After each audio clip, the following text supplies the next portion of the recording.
नमस्कार दोस्तों, आज आपको बताऊंगा कि कैसे आप ITR 1 फाइल करेंगे असेसमेंट ईयर 26-27 के लिए। हाँ जी दोस्तों, कैसे एक सैलरी पर्सन ITR 1 फाइल कर सकता है, चलिए डिटेल में समझेंगे। लेकिन उससे पहले बताना चाहूँगा, जो भी भाई बंधु मेरे चैनल पे पहली बार है, इस वीडियो को पहली बार देख रहे हैं, जिन्होंने अभी तक सब्सक्राइब नहीं किया, सब्सक्राइब कर लीजिए, साथ ही साथ बेल आइकन पे भी क्लिक कर लीजिए ताकि इस तरह का कंटेंट मिलता रहे। तो देख सकते हैं पोर्टल पे ITR 1 लाइव हो चुका है, ITR 1 और ITR 4 लाइव हो चुका है। ठीक है, आप फाइलिंग स्टार्ट कर सकते हैं ITR 1 और ITR 4 की। सो देख सकते हैं ये फाइलिंग स्टार्ट हो गई है। फाइल नाउ पे क्लिक करके आप फाइल कर सकते हो। लेकिन मैं आपको बताऊंगा आपको क्या करना है। फाइल पे जाना है, ई फाइल पे, इनकम टैक्स रिटर्न पे जाना है और फाइल इनकम टैक्स रिटर्न पे जाना है। ठीक है, असेसमेंट ईयर सेलेक्ट करेंगे 26-27, जो कि करंट असेसमेंट ईयर है। ऑनलाइन फाइल करने वाले हैं, दोनों ही मेथड है, ऑनलाइन और ऑफलाइन। ऑफलाइन यूटिलिटी भी आ चुकी है, उसके थ्रू भी कर सकते हैं। ऑनलाइन करना है आपको तो ऑनलाइन पे टिक करेंगे। अभी कंटिन्यू करेंगे, स्टार्ट न्यू फाइलिंग पे जाएंगे तो ऑप्शन सेलेक्ट करेगा इंडिविजुअल है, हम इंडिविजुअल ले लिया। प्रोसीड पे क्लिक कर दिया। फॉर्म पूछेगा कौन सा फॉर्म फाइल करना है, तो अभी दो ही फॉर्म अवेलेबल है, ITR 1 वो ले लिया। अब ITR 1 कौन कौन फाइल कर सकता है, यहाँ पे डिटेल भी बताई उन्होंने। बोला कि ITR 1 हर एक इंडिविजुअल रेजिडेंट कर सकता है, other than not ordinary resident, जिसकी total income up to 50 lakh rupees है। अगर उसकी टोटल इनकम का मतलब हो गया gross income, deductions, standard deductions और एग्जेम्पशंस लेस करने के बाद जो नेट इनकम बनी, जो टैक्स के लिए कैलकुलेट होता है, उस टोटल इनकम की बात की गई है। तो कह रहे हैं कि टोटल इनकम अगर आपकी 50 लाख से क्रॉस हो जाती है तो आपको ITR 1 नहीं करना। 50 लाख रुपीज़ तक रहती है तब ITR 1 करेंगे। ITR 1 सैलरी पर्सन के लिए, मतलब इनकम फ्रॉम सैलरी है तो वो पर फाइल कर सकता है। अप टू 2 हाउस प्रॉपर्टी है वो कर सकता है। अदर सोर्स की इनकम है, जैसे interest income, FD interest income, mutual fund income, dividend income या और अदर इनकम, उसके लिए आप फाइल कर सकते हैं। साथ ही साथ long term capital gain up to 1.25 lakh rupees तक है तो भी आप ITR 1 कर सकते हैं। और एग्रीकल्चर इनकम अप टू 5,000 तक है तो भी आप ITR 1 कर सकते हैं। ये किसके लिए नहीं होगा, ये उसके लिए नहीं है जो कंपनी का डायरेक्टर है, ठीक है, और उसने इन्वेस्ट कर रखे हैं अनलिस्टेड इक्विटी शेयर के अंदर, ठीक है, और जिसका TDS सेक्शन 194N यानी कैश विड्रॉल पे TDS कटता है, उसके लिए नहीं है। अगर किसी का ई शॉप्स है उसके लिए नहीं है। और किसी के पास फॉरेन एसेट और इनकम है तो उसके लिए भी ये ITR नहीं है। उसके लिए फिर दूसरी ITR में जाना पड़ेगा, ITR 3 या ITR 2 फाइल कर सकते। अभी प्रोसीड विद ITR 1 पे क्लिक करेंगे, ओके करेंगे। समझ में आ गया ना किसके किसके लिए ITR 1 है और किसके लिए नहीं है। 3 स्टेप में, पहले में वैलिडेट, दूसरे में कंफर्म, तीसरे में वेरीफाई करना है। चलिए आगे बढ़ते हैं, लेट्स स्टार्टेड। ITR फाइलिंग के रीज़न पूछ रहा है कि किस रीज़न की वजह से ITR फाइल कर रहे हैं। पहला, टैक्सेबल इनकम आपकी बेसिक एग्जम्पशन लिमिट से ज़्यादा है। दूसरा, आप इनकम टैक्स के सेक्शन 139 सबसेक्शन 1 के 7 प्रोवाइजो को कंप्लाई करते हो। 7 प्रोवाइजो के अंदर ये 4 कंडीशन है। कौन कौन सी है, आपने कोई डिपॉजिट किया है या कोई एग्रीगेट अमाउंट है जो कि एक्सीड हो रहा है 1 करोड़ से ज़्यादा, एक या एक से अधिक करंट अकाउंट के अंदर ड्यूरिंग द प्रीवियस ईयर, तो उस वजह से कर रहे हैं तो यहाँ टिक कर सकते हैं। या फिर आपने खर्चा किया है 2 लाख रुपए से ज़्यादा फॉरेन ट्रैवल के ऊपर तो उस वजह से कर सकते हैं। या फिर 1 लाख से ज़्यादा इलेक्ट्रिसिटी का बिल कंजप्शन किया है तो उस पर कर सकते हैं। या फिर अदर कंडीशन को आप सेटिस्फाइड कर रहे हैं तो उस वजह से कर सकते हैं। तो इसमें से जो भी है वो ले सकते हैं। अगर इसमें से कोई एप्लीकेबल नहीं है तो अदर पे टिक करके कर सकते हैं। तो मैं कर रहा हूँ, मेरी इनकम जो हो बेसिक एग्जम्पशन लिमिट से ज़्यादा हो रही है, ठीक है, तो इसमें से मैं ये पहला वाला टिक कर रहा हूँ, अदर वाला, कंटिन्यू कर दिया। अब देख सकते हैं ये सारे शेड्यूल्स हैं जो आपको फिल करना होगा। देखिए आगे बढ़ने से पहले मैं आपको बता दूं, ITR यहाँ पे एक प्रोफेशनल की तरह फाइल करना है, एक CA की तरह फाइल करना है, जैसे CA करता है। पूरा स्टेप बाय स्टेप सिखाऊंगा। लेकिन उससे पहले बताना चाहूँगा, जो लोग ITR फाइलिंग की प्रोफेशनल पेड सर्विसेज लेना चाहते हैं तो वो ले सकते हैं हमसे ITR फाइलिंग की पेड सर्विसेज, जिसका लिंक वीडियो के डिस्क्रिप्शन में मिल जाएगा, जहाँ पे बेस्ट प्रोफेशनल के द्वारा ये पेड सर्विसेज दी जाएंगी।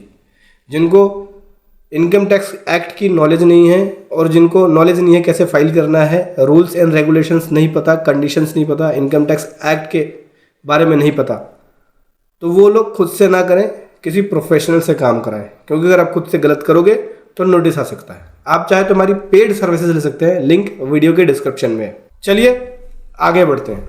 देखिए, इन सभी शेड्यूल को भरने से पहले 2 स्टेप्स करने हैं जो मैं आपको बता रहा हूँ। सबसे पहले आपको अपना AIS चेक कर लेना है, दूसरा आपको अपना 26AS चेक कर लेना है, क्योंकि बहुत सारा डाटा आपका ऑटो पॉपुलेट होके AIS में और TIS में आता है और डाटा जो है 26AS में आता है। तो इसको फिल करने से पहले ये देख लो कि ऑनलाइन क्या क्या इन्फॉर्मेशन अवेलेबल है आपकी ITR से रिलेटेड, जो आपको फाइल करने से पहले उसको क्रॉस चेक करना है या क्रॉस एग्जामिनेशन करना है। तो सबसे पहले क्या करेंगे, AIS में आएंगे। तो दोस्तों यहाँ से मैं AIS पे आ गया। अब यहाँ पे AIS TIS दोनों है। फाइनेंशियल ईयर 25-26 ले लिया, असेसमेंट ईयर 26-27 रहेगा, फाइनेंशियल ईयर 25-26 का देखना है आपको, ठीक है। तो फाइनेंशियल ईयर 25-26 लेके सबसे पहले TIS पे आ जाते हैं। तो देखिए TIS में इंफॉर्मेशन आपको शो कर जाएगा, ये देख सकते हैं। ये डाउनलोड पे क्लिक कर लेना, PDF डाउनलोड हो जाएगी। लेकिन इसका पासवर्ड आपको याद रखना पड़ेगा। पासवर्ड क्या होता है इसका? पासवर्ड होता है पैन नंबर और डेट ऑफ बर्थ, ये सब स्मॉल लेटर में आपको लिखना है। तो देखिए ये हमारा AIS आ गया। अब AIS के अंदर इंफॉर्मेशन मिलेगी आपको, ये देखिए इंफॉर्मेशन की क्या क्या इंफॉर्मेशन आ रही है, समरी AIS में मिलती है बेसिकली।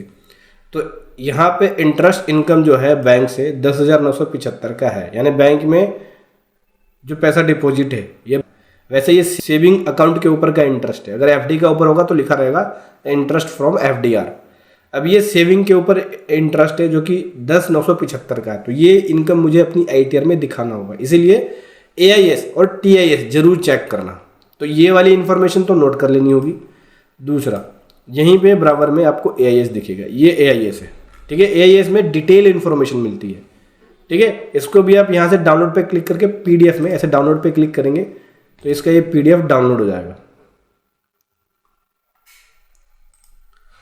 यहाँ भी सेम पैन नंबर स्मॉल में और डेट ऑफ बर्थ लिखेंगे। ये देखिए ये AIS आ गया, इसी में सारी इन्फॉर्मेशन एंट्री वाइज इन्फॉर्मेशन मिल जाएगी। ये इंटरेस्ट इनकम कहाँ से आया, कौन से बैंक से आया, क्या इन्फॉर्मेशन है, तो सारी डिटेल आपको यहाँ पे देखने को मिलेगी। एक एक एंट्री की इन्फॉर्मेशन आपको यहाँ पे शो होगी, ठीक है। इस इन्फॉर्मेशन को नोट कर लेना है कि 10,975 का मेरे पास इंटरेस्ट इनकम है। साथ ही साथ क्या करना है, AIS पे जाके देख लिया आपने, ई फाइल पे जाएंगे और यहाँ पे व्यू 26AS पे क्लिक करेंगे, ठीक है। और यहाँ से एग्री पे क्लिक करके और प्रोसीड कर दूंगा। यहाँ से 26AS पे जाऊँगा, सिलेक्ट करूँगा ईयर, 26-27 की ITR कर रहा हूँ, 26-27 ले लिया। टेक्स्ट व्यू देख रहा हूँ, व्यू पे क्लिक करेंगे।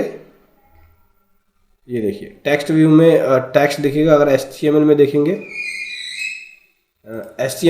तो PDF में भी बना देगा। व्यू डाउनलोड पे क्लिक करके एक्सपोर्ट एज PDF, इस पर क्लिक करेंगे। देखिए PDF हो गया। अभी यहाँ भी सेम वही पासवर्ड रखना है मेरे को, स्मॉल लेटर में पैन नंबर और डेट ऑफ बर्थ साथ में। ये देखिए ये मेरा आ गया 26AS। यहाँ पे इंफॉर्मेशन दिख जाएगी। बेसिकली 26AS में जिस एंट्री पे TDS कटता है या जिस इनकम पे TDS कटता है उसकी इन्फॉर्मेशन शो करती है। अगर आपका TDS नहीं कटा है तो यहाँ पे इन्फॉर्मेशन शो नहीं करेगी, ठीक है। तो ये आपको नहीं देखना है। अगर TDS नहीं कटा है तो, कटा है तो देखना है। अभी समझ में आ गया, इन्फॉर्मेशन मिल चुकी है हमें। सबसे पहले तो पर्सनल डिटेल है, इसको देख के कंफर्म कर देते हैं। ये मेरी पर्सनल इन्फॉर्मेशन, जहाँ पे नाम, PAN number, date of birth ये सब मेंशन है, एड्रेस वगैरह ये सब मेंशन है। देखा मैंने यहाँ पे एम्प्लॉयर, नेचर ऑफ एम्प्लॉयमेंट में एड्रेस ले लिया। ड्यू डेट पे फाइल कर रहा हूँ मैं, within the due date. और न्यू टैक्स रिज्यूम से बाहर नहीं हो रहा तो डिफ़ॉल्ट मेरा नो पे टिक है। अगर बाहर होगा तो येस पे टिक करना पड़ेगा। तो मैं ओल्ड रिज्यूम में जाके ITR फाइल कर सकता हूँ, लेकिन मैं न्यू में कर रहा हूँ क्योंकि न्यू के अंदर मुझे 12 लाख वाली लिमिट मिल जाएगी। 12,75,000 तक की इनकम मैं दिखा सकता हूँ टैक्स फ्री, ठीक है। अगर ओल्ड में जाऊँगा तो मुझे डिडक्शंस दिखाना पड़ेगा, लेकिन वहाँ पे लिमिट ज़्यादा नहीं मिलेगी। 5 लाख से ऊपर जाते के साथ टैक्स लग जाएगा। इसलिए मैं नो पे टिक कर रहा हूँ और न्यू के अंदर ही फाइल कर रहा हूँ। बैंक की डिटेल यहाँ मिलेगी, कंफर्म कर देंगे। पर्सनल इन्फॉर्मेशन मैंने कंफर्म कर दिया। अभी ग्रॉस टोटल इनकम पूछता है। सबसे पहले पूछ रहा है इनकम फ्रॉम सैलरी, तो यहाँ पे एक एडिट का बटन है, इस पर क्लिक करेंगे। और सैलरी की इनकम मैं यहाँ पे दिखा रहा हूँ। सैलरी मेरी यहाँ पे है 252,000, ठीक है। नेट सैलरी ये बन गया है, स्टैंडर्ड डिडक्शन ये निकल गया है, तो नेट सैलरी ये बन गई। सेव पे टिक कर दिया। इसके अलावा मेरे पास हाउस प्रॉपर्टी नहीं है। अगर आपके पास हाउस प्रॉपर्टी है तो डिटेल ऑफ हाउस प्रॉपर्टी में जाके ऐड पे क्लिक करके अपने हाउस प्रॉपर्टी की इनकम को हाउस प्रॉपर्टी की इनकम डिटेल दे सकते हैं। मेरे पास हाउस प्रॉपर्टी नहीं है। अदर सोर्स की बात करें तो अदर सोर्स है, तो मैं ऐड पे क्लिक करूँगा। अदर सोर्स के अंदर सेलेक्ट करना पड़ेगा। सेविंग अकाउंट का इंटरेस्ट है सबसे पहले तो, और ये है मेरा 10,975 का। इसके अलावा बात करूँ अदर सोर्स की इनकम में तो और भी हैं। इसके अलावा मेरे पास डिविडेंड इनकम है, और डिविडेंड इनकम जो है मार्च के अंदर है, और ये है मेरे पास 100 रुपये का डिविडेंड इनकम है। बाकी सब ज़ीरो आएगा, मार्च वाले क्वार्टर में है। फिर इसके अलावा बात करें तो यहाँ पे मेरा है एफडीआर के ऊपर इंटरेस्ट भी है।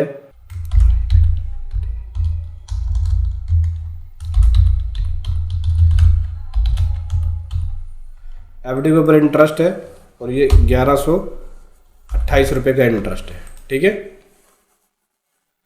सेव पे टिक कर दिया।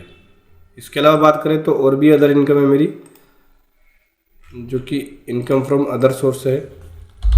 तो अदर इनकम यहाँ दिखा रहा हूँ मैं, 50,000 की मेरी अदर इनकम है। सेव पे टिक कर। इसके अलावा बोलता है एग्जाम्प्ट इनकम। अगर कोई आपकी एग्जाम्प्ट इनकम है तो उसकी डिटेल दे सकते हैं।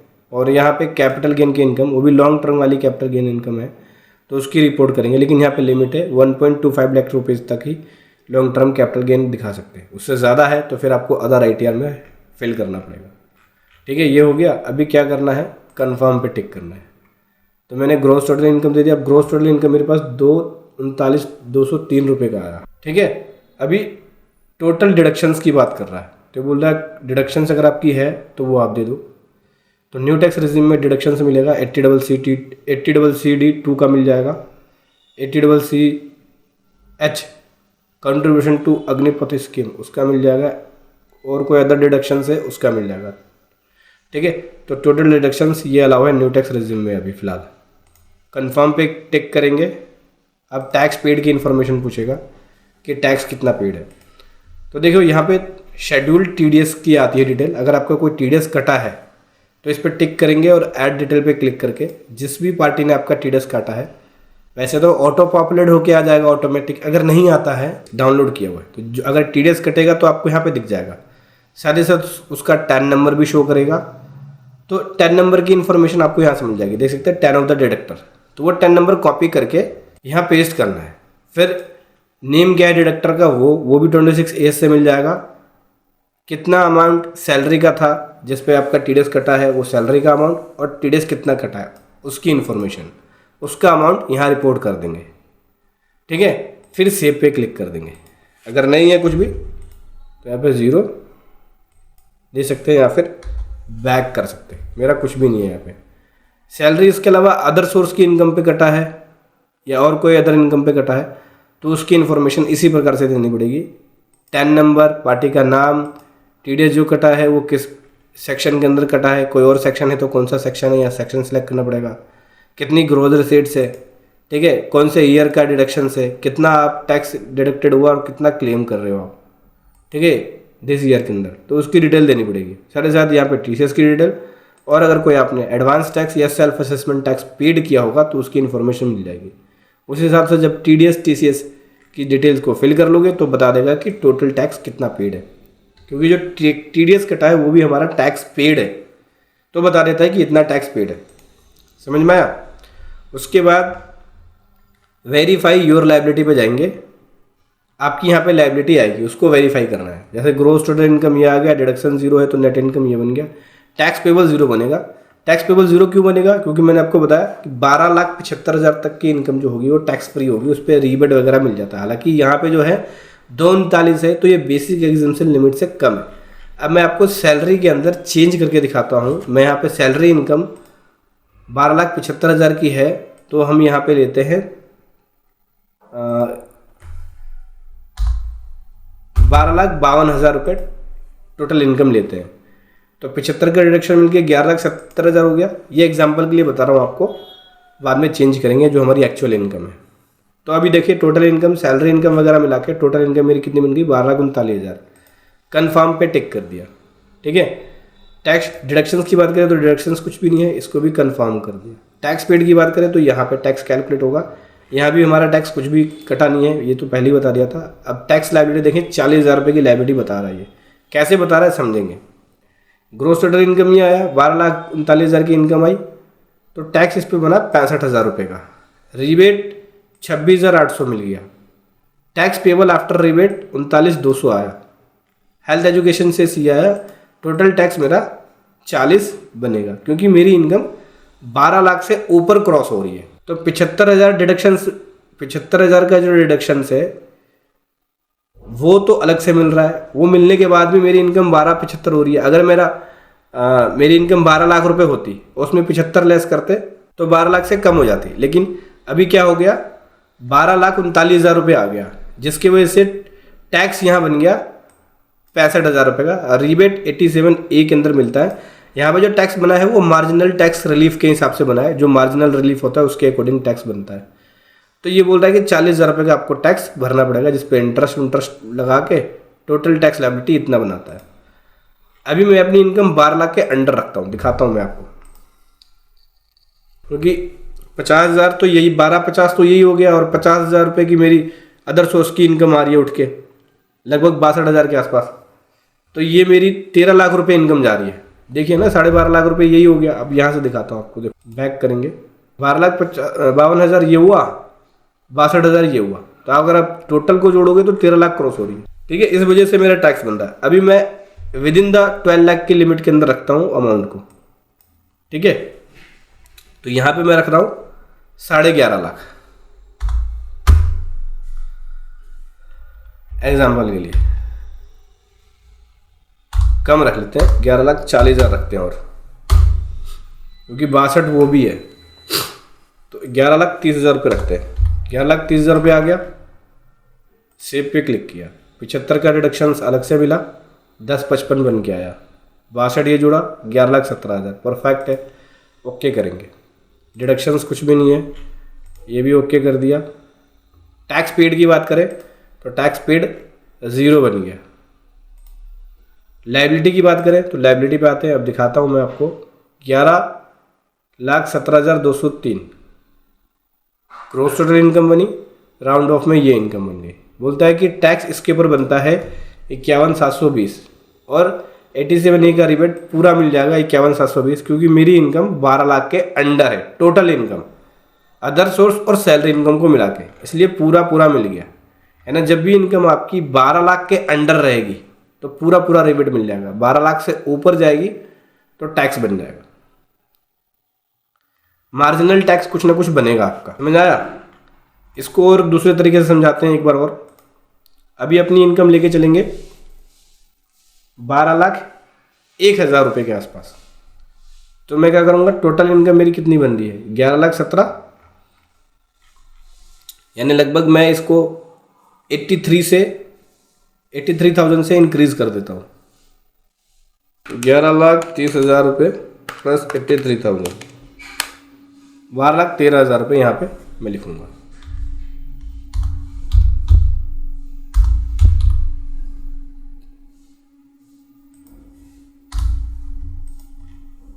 सेव किया तो मेरी नेट इनकम कितनी बन गई, 12,203। देखना 203 आया यहाँ पे।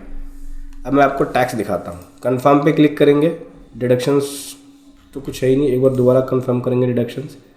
टैक्स पेड 0 है, ये देखिए 208 रुपये की लायबिलिटी बन गई। 12,203 टैक्स इस पे ये बनता है, रिबेट मैक्सिमम इतना मिलेगा, 208 रुपये का टैक्स बना है, 208 रुपये पे करना पड़ेगा। यानी 12 लाख से जैसे ही टोटल इनकम क्रॉस होगी, अदर सोर्स की इनकम को मिला के, सिर्फ सैलरी इनकम नहीं, सभी चीज़ों को मिला के, अगर सैलरी इनकम ही आपकी 12 लाख क्रॉस हो गई तो 75,000 लेस करके 11 आ गया, 11,25 आ गया, तब तो टैक्स नहीं बनेगा। यानी टोटल इनकम देखना यहाँ पे, टोटल इनकम 12 लाख से क्रॉस नहीं होनी चाहिए। अगर टोटल इनकम 12 लाख से क्रॉस हो गई तो टैक्स बन जाएगा, जैसे इस केस में बन गया। चलिए अब वापस फिर से अपनी ओरिजिनल फिगर यहाँ भर लेते हैं सैलरी इनकम में।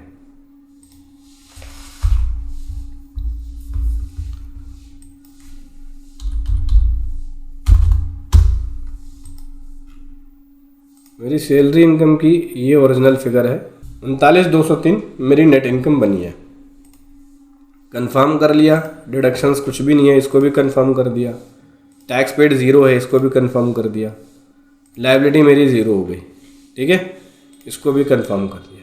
अभी प्रोसीड टू वेरिफिकेशन पे जाएंगे तो देख सकते हैं ये कंपटीशन तैयार होके आएगा, बताएगा कि टोटल इनकम ये है, टैक्स ये है, अदर सोर्स की इनकम ये है, सैलरी इनकम ये है, टोटल इनकम ये बन गई, ग्रॉस टोटल इनकम, कोई डिडक्शंस वगैरह है वो बता देगा। नेट इनकम ये है, इंटरेस्ट ये है, अब अमाउंट पेबल 0 है। बस अब आपको प्रीव्यू करना है और सबमिट करना है अपना रिटर्न। प्रीव्यू पे क्लिक करेंगे,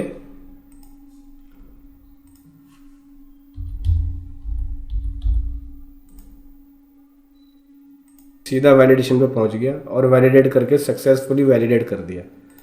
प्रीव्यू पे आ गए, ये हमारी रिटर्न का प्रीव्यू आएगा। प्रोसीड टू वैलिडेशन पे जाएंगे, successfully validation, proceed to verification. अब इसको ई वेरीफाई करने वाले हैं OTP का यूज़ करके। टिक कर दिया, कंटिन्यू करेंगे और यहाँ से ओके कर दिया। वैलिडेट करेंगे, जनरेट करेंगे आधार OTP।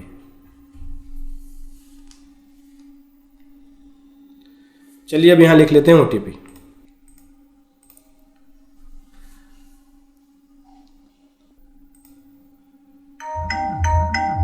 देख सकते हैं सक्सेसफुली वेरीफाई हो गई और इस प्रकार से आएगा और रसीट्स को डाउनलोड कर लेंगे तो देख सकते हैं ये हमारी सक्सेसफुली ITR हो गई। समझ गए दोस्तों, ऐसे आपको ITR 1 फाइल करना है। वीडियो कैसी लगी ज़रूर बताएं। Thank you so much. जय हिंद, वंदे मातरम।